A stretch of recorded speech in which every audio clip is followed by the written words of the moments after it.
What's up, guys? It's Michael here. Just a quick disclaimer, this video is for educational purposes only. This is not financial advice. And let's get into it. So, you see, when Biden got elected, this is all facts. This is all based on facts. What he said, how he's going to increase the revenue for taxpayers and make America better by improving their infrastructure.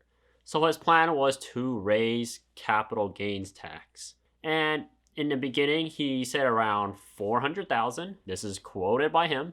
And 400,000 for anyone making that amount. It's not their net worth. So anyone making 400K, they do not have to be net worth 400,000 and to be charged double, literally 2 times in capital gains tax for long term. But later on, when he got elected, he switched it to anyone making over $1 million. So basically, anyone making over $1 million a year. That's it's a really great move, but in the same time, he said it's going to generate a lot of revenue for the economy during his next 4 years. And a lot of people speculate that this is going to be horrible for the markets and places, but in reality, there's actually multiple situations. So let's break down what he wanted to do. So to increase revenue, capital gains long term. So as I mentioned in my previous video, there are 2 types of taxes for investments. So it's capital gains long term and short term. So short term is anything sold as investment for less than a year. So it will be basically categorized as you just making money regularly. How you get paycheck to paycheck, or basically working a business, you still have to take, income every year. That's why they call it income tax. And if you hold on to your investment more than a year, for example, stocks, real estate, cryptocurrency, etc., it goes on the list, that is considered capital gains long term. So he wants to double the tax rate from currently 20% all the way up to 40%. Plus, he add another surtax. I believe it was like Social Security, another 3 point. I think it was like 3.8 or 3.4. Don't quote me on that. It's about 40, still about low 40%. So that's actually quite a lot. So if you compare it to other first world countries like Canada is 50% your first half of your long-term gain tax, and the other 50% it doesn't get taxed. So basically over there it's not bad. It's pretty good. But compare America before, America's still way better. 20% over making, once you make over, I believe, like 400,000, like 400 something thousand. It's only 20% capped. It doesn't go any higher. So you can make as much as you want and you won't take it as much as they, charge. But now he wants to increase it for anyone making over $1 million a year. So how is it gonna impact? So first, the economy. What do people think? Number 2, what is he planning to do with this? So you think about it. Anyone who makes a lot of money or who do a lot of type of investments, there's a reason why they are considered a millionaire, because they know how to basically play the system. They just bend the rules to work with them. So they set the rules. You don't break it. You just work with it. You work around it, find loopholes, find what's the benefits, find what's the negatives. So the great thing about America, personally, I see this, move of increasing taxes really dumb. No offense. Because first of all, what makes people a millionaire? Those people who make over $1 million, they invest a lot. Why are they rich in the first place? And why do they continue becoming richer? Why do the rich get richer and why do the poor get poorer? It's simple as that, because they know how to manage money. So I see it down to, in total, of 3 options. Let's break down the first option, which is the people who don't know how to invest. If they are millionaires and they don't know how to invest, well, they're pretty lucky to get to that point. So let's assume he passes his bill and they need income, meaning they didn't save up, they didn't keep any emergency funds. They have to sell their investments to whatever, emergency financial situation. It happens, right? It's life. So they sell it, then yeah, for that rule that Biden set, yeah, the economy will benefit from that. But the amount of people who make over $1 million a year in their job or business, it's very finite. It's very little. And the amount of people who would do that type of first scenario is very unlikely, meaning a lot of people would not sell their investments. That's why they create something called, like I mentioned in my previous video, have emergency funds. You have your, spare income, investments bringing money in. So if you hit, when life happens, you have something to cover you, so they don't have to sell off their investments. So that's the worst case scenario. That's what he is planning on people doing, selling their investments. And they think that this will affect the stock market from either dropping or going up. But for him, he thinks they'll, bring it back to stability, and by dropping, because make people panic, right? But that's only for really beginner investors or people don't really understand long-term investing or don't like to do it. It's whatever they want to do. So that's what he's counting on. That's the worst case scenario for the first situation.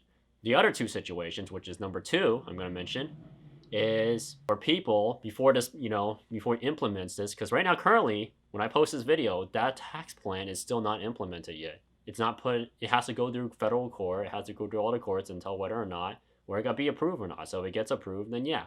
So people, if they have making over $1 million a year, they want to sell their investments, they can do it now, right before it passes. They can still get that 20% tax instead of getting the 40% after he passes. They can basically sell now. Sell their investments now. If they want to retire, take it out now before he passes it. If that's the case, then yeah, you will see, markets dip up and down slightly.